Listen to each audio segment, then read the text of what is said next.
Hello student, welcome to my YouTube channel R K study. Student, आज मैं आपको 10th class का जो कंस्ट्रक्शन चैप्टर है 11.2 उसका क्वेश्चन नंबर सेकेंड बता रहा हूँ। क्वेश्चन नंबर फर्स्ट मैं बता दिया था, क्वेश्चन नंबर सेकेंड बता रहा हूँ। क्वेश्चन का है सेकेंड कि construct a tangent to a circle of radius 4 centimetre from a point on the concentric circle of radius 6 centimeter and measures its length. Also verify the measurement by actual calculation। आपको इसमें actual calculation करके भी बताने हैं कि ये जो आपका टेंजेंट का लेंथ है ये कितना है।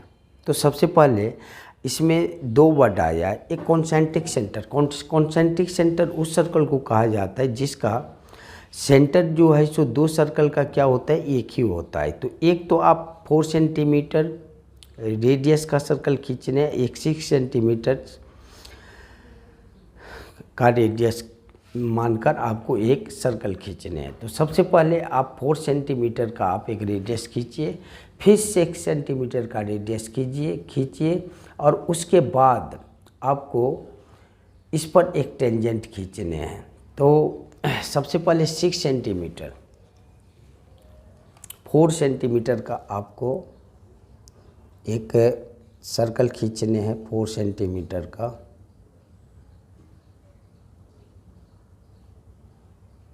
तो ये 4 सेंटीमीटर हुआ। तो 4 सेंटीमीटर का एक सर्कल खींच दिए हम।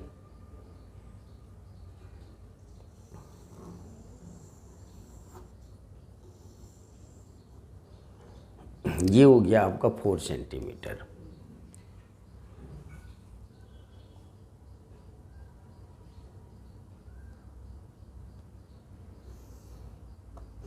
उसके बाद कह रहा है आपको 6 सेंटीमीटर का एक रेडियस खींचो जिसका सेंटर यही होनी चाहिए। कॉन्सेंट्रिक सेंटर का मतलब ये है। तो 6 सेंटीमीटर लेंथ का पहले आप कंपास को खोल लीजिए।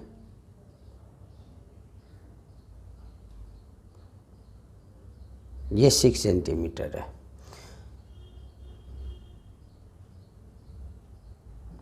इसका जो है इस पे आप एक सर्कल खींचिए।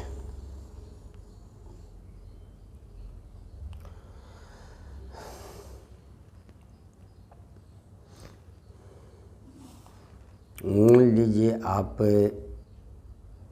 ये 6 सेंटीमीटर है, ये 4 सेंटीमीटर था आपका, ये 4 सेंटीमीटर और ये आपका 6 सेंटीमीटर है। इसका नाम रख दीजिए, एक ओ एक ए, इसको बी रख लो आप। अब ये क्वेश्चन कह रहा था कि construct a tangent to the circle of radius 4 centimeter from a point on the concentric circle of radius 6 centimeter and measures its length. Also verify the measures by the actual calculation। सबसे पहले आपको यहाँ पे जो बड़े वाला circle है उसका डायमीटर यहाँ से लेके यहाँ तक हो जाएगा और इस पर हमें टेंजेंट्स खींचने हैं। तो एक ही तरीका है, जो डायमीटर आपका हो रहा है बड़े सर्कल का उसको आप बाइसेक्ट कीजिए। उसके बाद छोटे वाले सर्कल को जहाँ जहाँ वो काटेगा वही आपका जो है सो क्या हो जाएगा, टेंजेंट हो जाएगा। तो सबसे पहले आप एक यहाँ पे सर्कल खींचिए, एक डायमीटर ले लीजिए यहाँ से लेके यहाँ तक। इसकी लेंथ 6 सेंटीमीटर ही होगा। अब छोटे वाले सर्कल पर हमें टेंजेंट खींचने हैं। तो इस छोटे वाले सर्कल पर हम टेंजेंट तभी खींच सकते हैं जब इस डायमीटर को आधे से अधिक, मान लो ये आधे से अधिक लेंथ हुआ, एक आर्क इधर और एक आर्क इधर, फिर इसको सेंटर मान के एक आर्क जो है सो आप इधर और एक आर्क इधर खींच दो और दोनों को मिला दो।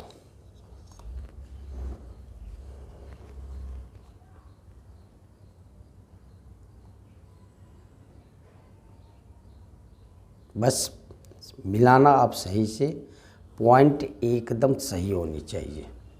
इस हिसाब से एक पॉइंट यहाँ और एक पॉइंट यहाँ आ गया, और इसका यहाँ पे एक नाम रख दो आप, ये हो गया आपका सी। इसका मतलब है ये जो ओ सी है, इसको जो बाइसेक्ट किए, यहाँ पे नाम रख दो एम। तो सी एम बराबर क्या होगा, ओ एम होगा। इसकी लेंथ बराबर होगी। यहाँ पे आप मेजर कर सकते हो कि इसकी जो लेंथ है ये है, यही लेंथ जो है सो इसकी भी होगी। और यहाँ से एम को सेंटर मान के हम क्या करेंगे, एक सर्कल ड्रॉ करेंगे। एक सर्कल आप ड्रॉ करो।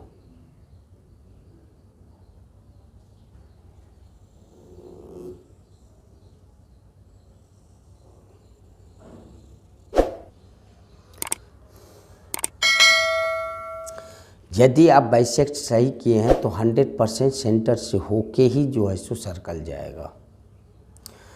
इस हिसाब से आप देख सकते हो कि ये जो छोटा वाला सर्कल है, एक पॉइंट यहाँ पे कट कर रहा है, एक पॉइंट आपको यहाँ पे कट कर रहा है, और एक पॉइंट यहाँ पे कट कर रहा है। सी से इसको भी मिला दो, यही आपका टेंजेंट हो गया।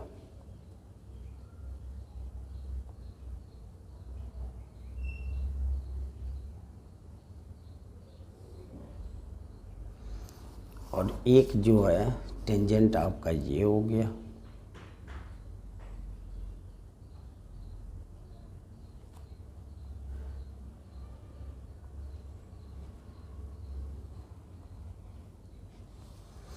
इसका नाम रख दो आप, कुछ भी रख दो, जैसे मैं पी रख दिया और इसका नाम क्यू रख दिया। तो आपका ये C P and C Q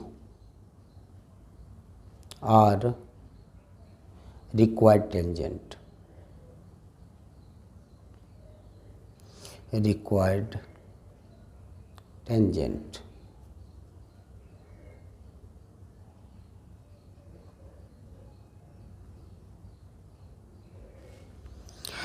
इसको आपको मेजरमेंट नहीं करने, एक्चुअल कैलकुलेशन करके बताने हैं कि सीपी का लेंथ कितना होगा।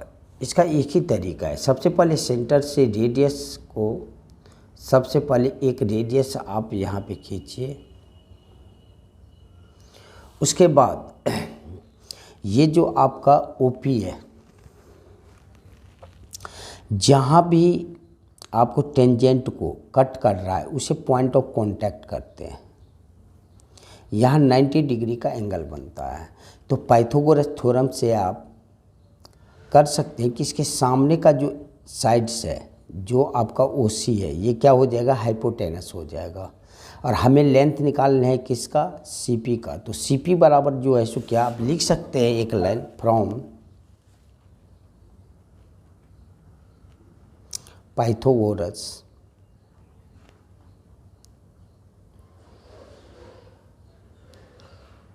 थ्योरम।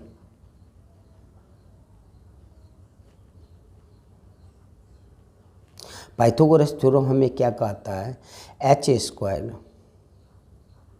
बराबर होता है P square plus B square.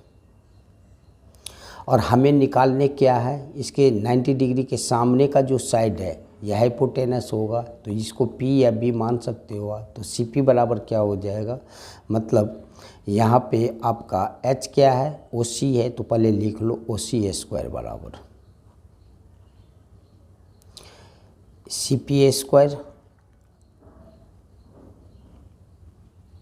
Plus O P square. तो सी पी निकालने हैं, तो सी पी स्क्वायर बराबर क्या हो जाएगा आपका, ये इस साइड आएगा तो माइनस हो जाएगा, तो ओ सी का स्क्वायर माइनस ओ पी का स्क्वायर। तो सी पी बराबर क्या हो जाएगा, जब भी स्क्वायर हटाएंगे तो इधर रूट हो जाएगा, ओ सी का स्क्वायर माइनस OP का स्क्वायर। तो ये OC यहाँ से लेके यहाँ तक का डायमीटर है बड़े वाले सर्कल का, तो ये 6 सेंटीमीटर ही होगा। तो 6 का स्क्वायर और माइनस OP, ये छोटे वाले सर्कल का आपका रेडियस है। तो ये जो है सो क्या हो जाएगा 4 सेंटीमीटर का स्क्वायर। इस हिसाब से अब यहाँ पे कर लो आप। CP बराबर क्या हो जाएगा आपका रूट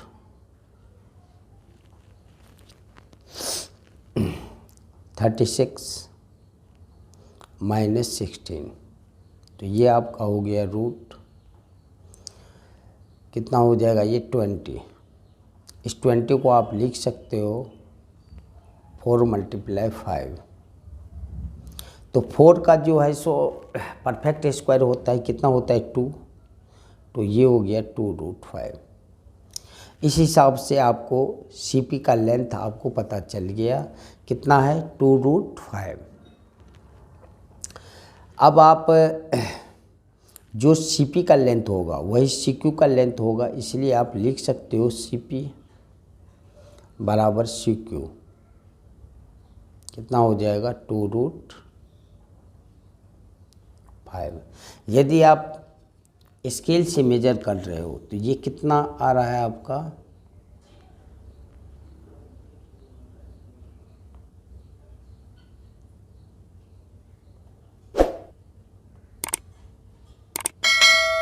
4.5 ये हो रहा है आपका। यदि स्केल से मेजरमेंट कर रहे हो तो 4.5 के समथिंग आ रहा है। जब √5 का आप निकालोगे तो उसी के समथिंग आएगा। बस आपका जो टेंजेंट की लेंथ निकालने थे इसमें कैलकुलेशन करके निकालते हैं। तो आप ध्यान रखना इसमें पॉइंट ऑफ कांटेक्ट जो टेंजेंट की होती है वो यदि सेंटर से हम उस पर रेडियस खींचते हैं या 90 डिग्री का एंगल बनता है, और उसके बाद उसके सामने का जो साइड होता है वो क्या होता है हाइपोटेनस होता है। फिर पाइथागोरस थ्योरम से आप ये निकाल सकते हो। उसके बाद कंस्ट्रक्शन स्टेप में आप जो जो किए हो वो लिखने होते हैं। एग्जामिनेशन में यदि लिखने के लिए कहे तभी लिखना, वैसे कहा नहीं जाता है कंस्ट्रक्शन स्टेप लिखने के लिए। हमें उम्मीद है कि ये क्वेश्चन आप समझ गए होंगे। ये था आपका क्वेश्चन नंबर 2, ये एक्सरसाइज 11.2। अब आपको क्वेश्चन नंबर 3 बताते हैं। क्वेश्चन नंबर 3 के लिए नेक्स्ट वीडियो में मिलते हैं। तब तक के लिए जय हिंद जय भारत।